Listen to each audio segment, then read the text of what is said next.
ഹരേ കൃഷ്ണ. ഭഗവാന്റെ നാമം, അതായത് ഭഗവത് നാമം ഓരോന്നിനും രക്ഷ, അതുപോലെ തന്നെ ജ്ഞാനം, സമ്പത്ത് വർദ്ധിപ്പിക്കുക, കീർത്തി ഉണ്ടാക്കി തരിക, ഇങ്ങനെ ഓരോ കാര്യങ്ങളെയാണ് പ്രതിനിധാനം ചെയ്യുക ഓരോ നാമങ്ങളും.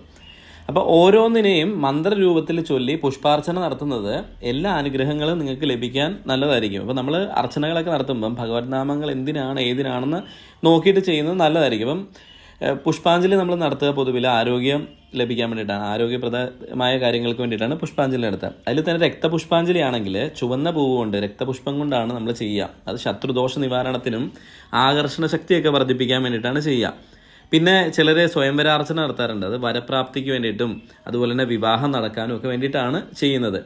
പിന്നെ നമ്മൾ ഐക്യമത്യ അർച്ചന, ഐക്യമത്യ സൂക്താർച്ചന ഇതൊക്കെ നടത്താറുണ്ട്. ഇത് ശാന്തിക്കും സമാധാനത്തിനും എല്ലാവരും കൂടെ ഒരുമിച്ച് പോകുന്നതിനും ഒക്കെ വേണ്ടിയിട്ടാണ്. അതുപോലെ ഭാഗ്യസൂക്താർച്ചന നമ്മുടെ പുരോഗതിക്കും ഭാഗ്യവർദ്ധനവിനൊക്കെയാണ് കേട്ടോ. അപ്പോൾ എല്ലാവരും നോക്കുക കേട്ടോ. ഹരേ കൃഷ്ണ.